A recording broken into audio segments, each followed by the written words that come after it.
Good morning. നമ്മൾ ഇന്ന് discuss ചെയ്യാൻ പോകുന്നത് വേരിയസ് ടൈപ്സ് ഓഫ് സെക്യൂരിറ്റി അറ്റാക്സിനെ കുറിച്ചാണ്. അപ്പോൾ സെക്യൂരിറ്റി അറ്റാക്സ് എന്ന് പറയുന്നത് നമുക്ക് രണ്ട് കാറ്റഗറി ആയിട്ട് തിരിക്കാം. ഒന്ന് passive, then active. Passive attack എന്ന് പറഞ്ഞാൽ the hacker monitor a network to gather information and to find the vulnerabilities without directly affecting the system.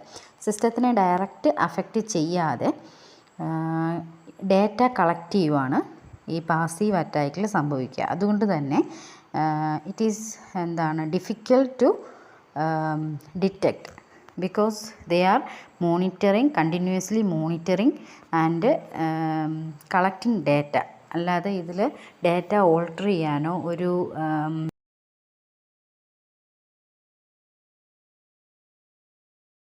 അപ്പോൾ ഇതിൽ പാസീവ് അറ്റാക്കിൻ്റെ മെയിൻ ഒബ്ജക്റ്റീവ് എന്താണെന്ന് വെച്ചാൽ കളക്റ്റിംഗ് ഇൻഫർമേഷനാണ്, അല്ലെങ്കിൽ നോളജ് വിത്തൗട്ട് ഡിറ്റക്ഷൻ, ആരും ഐഡൻറ്റിഫൈ ചെയ്യാത്ത രീതിയിൽ ഡേറ്റ കളക്ട് ചെയ്യുക എന്നുള്ളതാണ്. അതിൻ്റെ ഇമ്പാക്റ്റ് ഓൺ ഡേറ്റ എന്ന് പറഞ്ഞാൽ ഡേറ്റ ഓൾട്ടേഡോ ഡാമേജ്ഡോ ആവുന്നില്ല, പക്ഷെ ലീക്ക് ആവുന്നുണ്ട്. ഓക്കെ, ഇതിൻ്റെ റിസ്ക് ലെവൽ എന്ന് പറഞ്ഞാൽ ലോവർ ഇമ്മീഡിയറ്റ് റിസ്ക് എന്ന് പറയാം. ബിക്കോസ് ഇൻഫർമേഷൻ ലീക്കേജ് ഇവിടെ സംഭവിക്കുന്നുണ്ട്, അല്ലാതെ പിന്നീട് ഫ്യൂച്ചറിൽ ഒരു ഡാമേജിലേക്ക് ലീഡ് ചെയ്യാം. അതുപോലെ അറ്റാക്കേഴ്സിൻ്റെ റോളെന്ന് പറഞ്ഞാൽ act as a silent observer, സൈലൻ്റായിട്ടെല്ലാം ഒബ്സർവ് ചെയ്യുന്നു അല്ലെ ക്യാപ്ചർ ചെയ്യുന്നു. ഇതാണ് അറ്റാക്കറിൻ്റെ റോള്. ഇനി ഇതിൻ്റെ ഡിറ്റക്ഷൻ എന്ന് പറഞ്ഞാൽ ഇത് ഐഡൻറ്റിഫൈ ചെയ്യാന്ന് പറഞ്ഞാൽ ഡിഫിക്കൽട്ടാണ്. കാരണം ഒരു ചേഞ്ചസും സംഭവിക്കുന്നില്ല എങ്കിൽ ഇങ്ങനെയൊരു ഡാറ്റ ലീക്കേജ് നടക്കുന്നു എന്നുള്ളത് ഐഡൻറ്റിഫൈ ചെയ്യാൻ ഡിഫിക്കൽട്ടാണ്. മെയിനായിട്ടുള്ള ടാർഗറ്റ്, ഇത് എന്തിനെയൊക്കെ ടാർഗറ്റ് ചെയ്യുന്നതെന്ന് വെച്ചാൽ കോൺഫിഡൻഷ്യൽ ഡേറ്റാസ്, പേഴ്സണൽ ഇൻഫർമേഷൻ, സെൻസിറ്റീവായിട്ടുള്ള കമ്മ്യൂണിക്കേഷൻസ്, അങ്ങനെയുള്ള ഡേറ്റയിലാണ് ഇത് കൂടുതലായിട്ട് ടാർഗറ്റ് ചെയ്യുന്നത്. ഇനി അതിനൊരു എക്സാമ്പിൾ പറയുവാണെങ്കിൽ മോണിറ്ററിങ് അൺഎൻക്രിപ്റ്റഡ് കമ്മ്യൂണിക്കേഷൻസ്. ഇപ്പം വളരെ കോൺഫിഡൻഷ്യലായിട്ടുള്ള ഡാറ്റ കമ്മ്യൂണിക്കേഷൻ നടക്കുന്നതിൽ എൻക്രിപ്ഷൻ നടക്കാത്ത ഏരിയാസിലൊക്കെ ഇത് കൂടുതൽ പ്രശ്നങ്ങൾ ഉണ്ടാക്കുന്ന ഒരു അറ്റാക്കാണ്. ഓക്കെ, ഇനി നമ്മൾ ആക്റ്റീവ് അറ്റാക്കിനെ കുറിച്ച് ഡിസ്കസ് ചെയ്യുവാണെങ്കിൽ ഇത് കൂടുതൽ ഹാംഫുള്ളാണ്. ഡാറ്റ മോഡിഫൈ ആവുന്നുണ്ട്, അതുപോലെ സിസ്റ്റത്തിൻ്റെ കൺട്രോൾ തന്നെ ഇവിടെ ചേഞ്ച് ആവുന്നുണ്ട്. അതുപോലെ ഡേറ്റയുടെ കേസ് എടുത്താൽ ഡേറ്റ ഓൾട്ടർ ആവുന്നുണ്ട്, കംപ്ലീറ്റ്ലി ഡാമേജ് ആവുന്ന കേസ് വരും. അതുപോലെ ഇത് ഹയർ ഇമ്മീഡിയറ്റ് റിസ്ക്കാണ്, ഇതിന് റിസ്കിൻ്റെ ലെവൽ കമ്പയർ ചെയ്താൽ. ഇനി ഇതിൽ ആക്ടറുടെ റോളെന്ന് പറഞ്ഞാൽ ആക്റ്റീവ്ലി പാർട്ടിസിപ്പേറ്റ് ചെയ്യുന്നുണ്ട്, കാരണം അയാളാണ് ഈ സിസ്റ്റത്തിനെ അല്ലെങ്കിൽ നെറ്റ്വർക്കിനെ അല്ലെങ്കിൽ ഡേറ്റയെ മോഡിഫൈ ചെയ്യുന്നത്.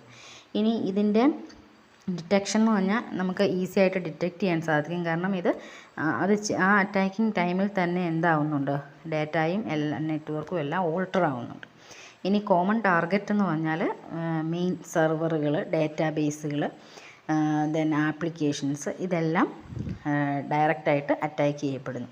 എക്സാമ്പിൾ എന്ന് പറഞ്ഞാൽ നമ്മുടെ റാൻസം വെയർ അറ്റാക്കുകൾ, SQL ഇഞ്ചക്ഷൻ, ഇതിലൂടെയൊക്കെ, അതുപോലെ ഡിനയൽ ഓഫ് സർവീസ്, മെയിനായിട്ടുള്ള മിക്ക അറ്റാക്കുകളും നമ്മുടെ ഈ ആക്റ്റീവ് സൈബർ അറ്റാക്കിന് എക്സാമ്പിളുകളാണ്.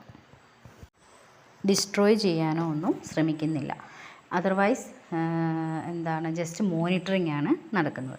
ഇനി ആക്റ്റീവ് സൈബർ അറ്റാക്കിൻ്റെ കേസിൽ it attempt to modify, destroy ഈ നെറ്റ്വർക്ക് സിസ്റ്റം അല്ലെങ്കിൽ നെറ്റ്വർക്കിൽ കണക്റ്റഡ് ആയിട്ടുള്ള റിസോഴ്സസിനെ മോഡിഫൈ ചെയ്യാൻ ട്രൈ ചെയ്യുന്നുണ്ട്. സോ ഇതിൻ്റെ ഒരു കമ്പാരിസൺ നമുക്ക് ഒരു ടേബിളായിട്ട് കാണാം. ഈ സൈബർ അറ്റാക്കിനെ നമുക്ക് വേറൊരു ലെവലിലൂടെ ക്ലാസിഫൈ ചെയ്യാൻ സാധിക്കും. അത് രണ്ട് രീതിയിലാണ്. ഒന്ന് സിസ്റ്റം ബേസ്ഡ് അറ്റാക്കും, സെക്കൻഡ് വൺ വെബ് ബേസ്ഡ് അറ്റാക്കും. സിസ്റ്റം ബേസ്ഡ് സൈബർ അറ്റാക്സ് എന്ന് പറഞ്ഞാൽ exploiting the computer system or network. ഒന്നുകിൽ ഈ കമ്പ്യൂട്ടർ സിസ്റ്റത്തിനെയോ അല്ലെങ്കിൽ നെറ്റ്വർക്കിനെയോ ആയിരിക്കും ഈ അറ്റാക്ക് ചെയ്യുക. ഇനി വെബ് ബേസ്ഡ് അറ്റാക്ക് എന്ന് പറയുമ്പോൾ it will happen on website or web application. വെബ്സൈറ്റിനെയോ വെബ് ആപ്ലിക്കേഷനെയോ ആയിരിക്കും ഈ അറ്റാക്ക് ഒക്കർ ചെയ്യുക. ഓക്കെ, അപ്പോൾ ഇതിൻ്റെ ഒരു ക്ലാസിഫിക്കേഷൻ നിങ്ങൾക്ക് ഫിഗറിൽ കാണാം. സിസ്റ്റം ബേസ്ഡ് അറ്റാക്സിൽ എന്തൊക്കെ വരുന്നുണ്ട്, അതുപോലെ വെബ് ബേസ്ഡ് അറ്റാക്സിൽ എന്തൊക്കെ വരുന്നുണ്ട് എന്ന് നമുക്ക് നോക്കാം. സിസ്റ്റം ബേസ്ഡ് അറ്റാക്കിൽ വരുന്നതാണ് വൈറസ് അറ്റാക്ക്, അതുപോലെ വേം, ദെൻ ട്രോജൻ ഹോഴ്സ്. ഇത് ഓരോന്നും എന്താണെന്നുള്ളത് നമുക്ക് ഡിസ്കസ് ചെയ്യാം. ദെൻ വെബ് ബേസ്ഡിൽ വരുന്നതാണ് ഇഞ്ചക്ഷൻ അറ്റാക്ക്. നമ്മൾ SQL ഇഞ്ചക്ഷനൊക്കെ പറഞ്ഞിരുന്നു. അതുപോലെ phishing, brute force attack, denial of service, URL interpretation, man in the middle attack, evil twin attack. ഇങ്ങനെ ഈ ക്ലാസിഫിക്കേഷൻ നമുക്ക് ഓരോന്നും എന്താണെന്നുള്ളത് നോക്കാം. ആദ്യത്തേത് സിസ്റ്റം ബേസ്ഡ് സൈബർ അറ്റാക്സ് ആണ്. അതിൽ ഫസ്റ്റ് വൺ വൈറസ്. വൈറസ് എന്ന് പറഞ്ഞാൽ എന്താണ്? It is a type of malicious software program. അതായത് മാൽവെയർ, ഒരു മലീഷ്യസ് സോഫ്റ്റ്വെയർ തന്നെയാണ് എന്ത്? Virus. It spread throughout the computer file without knowledge of the user. യൂസറുടെ അറിവില്ലാതെ ഇത് സിസ്റ്റത്തിൽ കംപ്ലീറ്റ് ആയിട്ട് സ്പ്രെഡ് ആവുന്നു. അതുപോലെ it will insert copies of it into other computer programs when executed. ഏതെങ്കിലും ഒരു ആപ്ലിക്കേഷൻ നമ്മുടെ സിസ്റ്റത്തിൽ റൺ ആകുമ്പോൾ അത് അതിൻ്റെ കോപ്പീസ് ഇതിൽ ഉണ്ടായിക്കൊണ്ടിരിക്കും. It also provide instructions that can cause harm to the system. അത് സിസ്റ്റത്തിന് തന്നെ ഹാംഫുൾ ആയിട്ടുള്ള ഇൻസ്ട്രക്ഷൻസ് സ്പ്രെഡ് ചെയ്യുകയും ചെയ്യും. അതാണ് വൈറസ്. അടുത്തത് വേം. It is a type of malware that will replicate itself to spread to uninfected computers. ഇത് ഇമെയിൽ വഴിയോ അത്തരം ട്രസ്റ്റഡ് സെൻറ്റേഴ്സിൽ നിന്നാണെന്ന് തോന്നുന്ന രീതിയിൽ ഉള്ള അറ്റാച്ച്മെൻറ്റുകളിലൂടെ ഇത് സ്പ്രെഡ് ആവും. വൈറസ് എന്ന് പറയുന്നത് triggered by host for activation. പക്ഷേ വേംസ് എന്ന് പറഞ്ഞാൽ ഇത് സെൽഫ് റിപ്ലിക്കേറ്റഡ് ആണ്. എന്നിട്ട് അതെന്ത് ചെയ്യും? പ്രൊപ്പഗേറ്റ് ചെയ്യും, മറ്റൊരു സിസ്റ്റത്തിലേക്ക് എൻ്റർ ചെയ്ത് അവിടെയും അത് ആക്ടിവേറ്റ് ചെയ്യും. അതാണ് വേമിൻ്റെ പ്രത്യേകത. അതുകൊണ്ടാണ് അതിന് ആ ഒരു നെയിം തന്നെ അവർ പ്രൊപ്പോസ് ചെയ്തത്. നെക്സ്റ്റ് വൺ ട്രോജൻ ഹോഴ്സ് ആണ്. ട്രോജൻ ഹോഴ്സ് എന്ന് പറഞ്ഞാൽ ഇതും ഈ മാൽവെയർ എന്ന് പറഞ്ഞാൽ അൺഎക്സ്പെക്റ്റഡ് ചേഞ്ചസ് ആണ്. കമ്പ്യൂട്ടർ സെറ്റിങ്സിൽ അൺഎക്സ്പെക്റ്റഡ് ചേഞ്ചസ് അപ്ലൈ ചെയ്യും. Even when the computer is idle. Computer idle ആണെങ്കിലും ആ ചേഞ്ചസ് അത് എന്ത് ചെയ്യും? എക്സിക്യൂട്ട് ചെയ്യും. It will appear as A normal application. But നമ്മളത് ഓപ്പൺ ചെയ്യുമ്പോൾ, ആ ആപ്ലിക്കേഷൻ ഓപ്പൺ ചെയ്യുമ്പം ആ മാലീഷ്യസ് കോഡ് അതിലുണ്ടാവും. അത് ബാക്ക്ഗ്രൗണ്ടിൽ റൺ ആവും. Then it does not replicate itself. ഇത് വേം പോലെ റിപ്ലിക്കേറ്റ് ആവില്ല, സ്വയം റിപ്ലിക്കേറ്റ് ആവില്ല. It does not replicate, but when the user execute the program it will spread. അങ്ങനെ സ്പ്രെഡ് ആയത് സിസ്റ്റത്തിനെ ഡാമേജ് ചെയ്യും. ഓക്കെ, സോ ഇത്രയുമാണ് മെയിനായിട്ടുള്ള system based cyber attacks. Next നമ്മൾ ഡിസ്കസ് ചെയ്യുന്ന വെബ് ബേസ്ഡ് സൈബർ അറ്റാക്സ് ആണ്.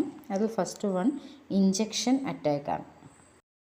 ഇഞ്ചക്ഷൻ അറ്റാക്ക് എന്ന് പറഞ്ഞാൽ some data will be injected into a web application to manipulate the application. Then എന്താണ് ഫിഷിംഗ് അറ്റാക്ക്? ഫിഷിംഗ് അറ്റാക്ക് എന്ന് പറഞ്ഞാൽ it is the practice of sending fraudulent communication that appear to come from reputable sources. അതായത് കറക്റ്റായിട്ടുള്ള ഒരു അല്ലെങ്കിൽ ഒരു original സോഴ്സിൽ നിന്നാണ് വരുന്നതെന്നുള്ള രീതിയിൽ ചില മെസ്സേജുകൾ സെൻഡ് ചെയ്ത് നമുക്ക് കിട്ടും. പക്ഷെ അത് ശരിക്കും സെൻസിറ്റീവായിട്ടുള്ള ഇൻഫർമേഷൻസ് സ്റ്റീൽ ചെയ്യുന്നതിന് വേണ്ടിയിട്ടുള്ളതാണ്. അതിലൂടെ നമ്മുടെ യൂസറുടെ ക്രെഡൻഷ്യൽസ്, ലോഗിൻസും ഒക്കെ ഇത് കളക്ട് ചെയ്യും. ബ്രൂട്ട് ഫോഴ്സ് അറ്റാക്ക് ആണ് നെക്സ്റ്റ്. അതെന്ന് പറഞ്ഞാൽ ഒരു ഹാക്കിംഗ് മെത്തേഡാണ്. ഇത് ട്രയൽ ആൻഡ് എറർ മെത്തേഡിലൂടെ പാസ്വേഡ്, ലോഗിൻ, ക്രെഡൻഷ്യൽസും ഒക്കെ എന്ത് ചെയ്യുകയാണ്? എടുക്കുകയാണ്. ഓക്കെ, ഇനി ഡിനയൽ ഓഫ് സർവീസ് എന്ന് പറഞ്ഞാലാണ് നെക്സ്റ്റ് മെത്തേഡ്. അതെന്ന് പറഞ്ഞാൽ it makes server or network resources unavailable to the user. User request ചെയ്യുവാണ്. സാധാരണ രീതിയിലൊരു നമ്മുടെ വെബ് ആപ്ലിക്കേഷനിലൂടെ ആക്സസ് ചെയ്യുമ്പം എന്ത് ചെയ്യും? യൂസർ ഒരു സെർവറിലേക്ക് ഒരു റിക്വസ്റ്റ് കൊടുക്കും. അവരത് സെർവർ അത് ആക്സെപ്റ്റ് ചെയ്ത് റെസ്പോണ്ട് ചെയ്യും. അങ്ങനെയാണ് ആ പേജസ് നമുക്ക് കിട്ടുക. അപ്പം അങ്ങനെ ഒരു റിക്വസ്റ്റ് പോകുമ്പം സെർവർ അൺഅവൈലബിൾ ആകുന്നു.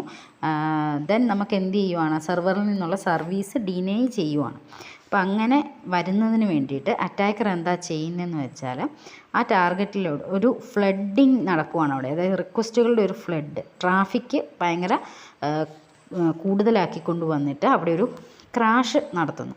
അങ്ങനെ denial of service attack operate ചെയ്യുന്നത് ഇങ്ങനെയാണ്. ഒരു വോളിയം ബേസ്ഡ് അറ്റാക്കാണ്, അല്ലെങ്കിൽ ഒരു പ്രോട്ടോക്കോൾ അറ്റാക്ക്. അല്ലെങ്കിൽ